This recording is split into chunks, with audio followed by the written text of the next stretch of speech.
enjoy doing mission trips. This is only my second one, but each time getting to see how the other side lives, basically, learning to be grateful for what I have, seeing, kind of putting our missionaries in human form. Sometimes we put them on pedestals and we don't think they struggle with the same things we struggle with. So it's always good to touch base with them, learn their struggles, learn how to pray for them more effectively, learn how to communicate that need back home so that we can not just financially support our missionaries, but emotionally, physically, in whatever way we can.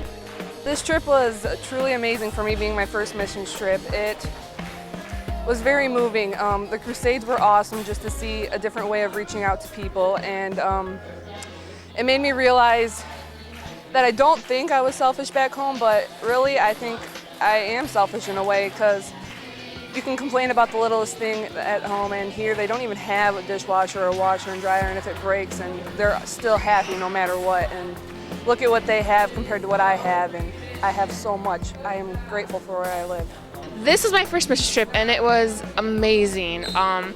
God has granted me so many things in this trip. He gave me peace, He gave me calmness. I actually found Jesus more on this trip than I have in the last 10 months of being a Christian. He just blessed me with so much. With the peace, everything here was just so beautiful, being in third world country, which was amazing. Also, nothing seemed to bother me. The heat was tolerable, bugs were tolerable. I was just so flexible, and that was all by God's grace. God just really touched my life while I was down here. I think my favorite part about this trip was seeing the little kids and how they respond to all of us.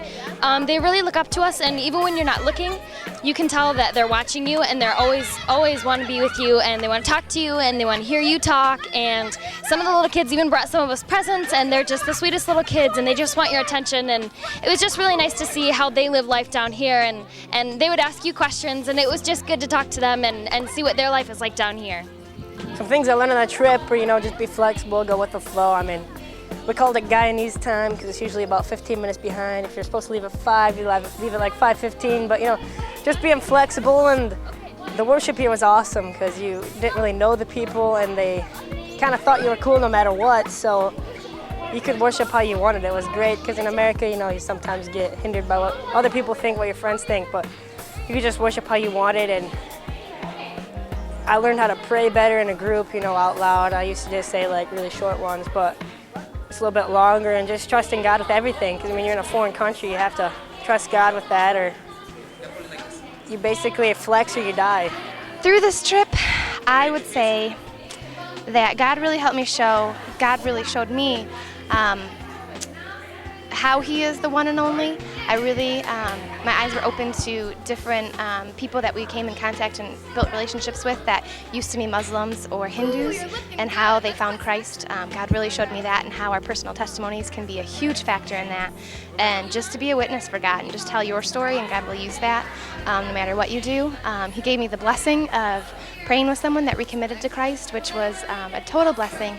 And He just showed me a lot about myself, and how I need to find my strength and my just peace in myself and Him rather than anyone else around me. From this trip, Crusades were incredible, but I mean, giving the testimonies and singing, it was so much fun to sing with everybody and just laugh and enjoy yourself. And but the people were incredible. They were so happy and so full of joy, and it was so nice to see that. Though they had little, sometimes they were so filled.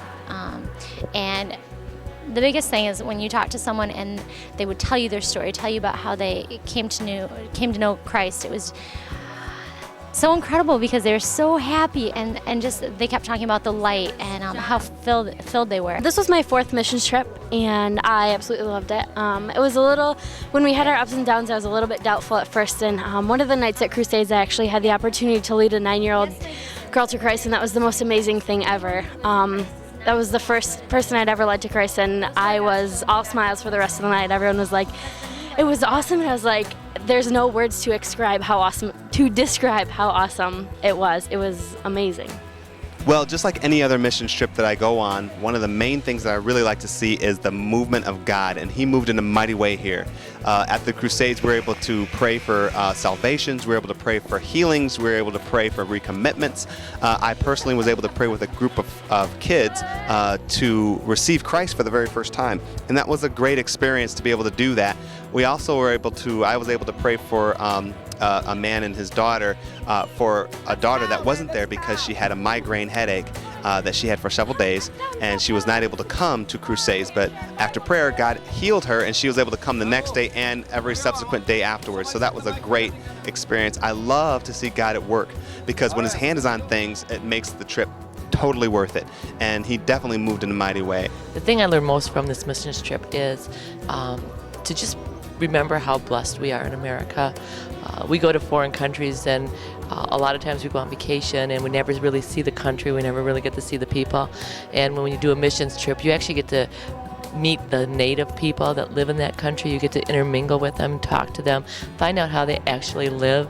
And to come to a country like Guyana where the people are so poor and yet they have so much joy in their life when they found Jesus. The people that don't know Jesus, which is a lot in this country, you can see the sadness and the oppression. But when those people that did find Jesus, have found Jesus in their life, they have a joy, and you can see that. And yet they have nothing else. They have Jesus, and pretty much that's it.